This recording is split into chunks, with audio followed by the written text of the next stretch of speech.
Haya, yule mchina baada ya kuona ndizi za kuchoma akasema, hapa hapa haunitoi, lazima tu nazionja. Yani system yake ni kwamba kila atakachokiona watu wanakula, anataka na yeye aonje, asikie ladha yake ikoje. Cheki sasa hapa hivi. Akafika akaulizia ndizi shingapi, akawaambia 1100.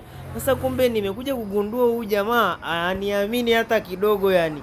Akachukua ndizi moja akaikata katikati, alafu akaniambia, hii ndizi mimi nakupa kipande na wewe kula kipande, kama kuna sumu nikifa na wewe utakufa. Haya, hapo anachukua ndizi sasa anagawa katikati ananipa. Sikiliza anavyoniambia huko.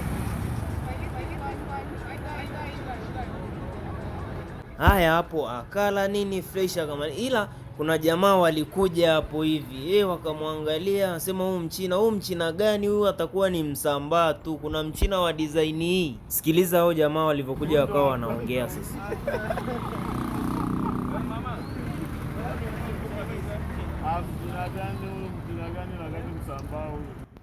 Wakakataa kwamba kabisa mnaga mchina wa design hii. Kupiga macho hivi, si akaona lile jengo la gari pale Majengo, akasema mimi nataka niende pale, hapa hata ufanyeje hatuondoki mpaka nifike hapo. Basi sikuwa na namna, ngamwambia twende, ila sasa nikawa nafikiria huyu nitaenda kumdanganya kila kitu, kila atakachokuwa ananiuliza kwamba hiki kwa Kiswahili kinaitwaje, na mimi namdanganya.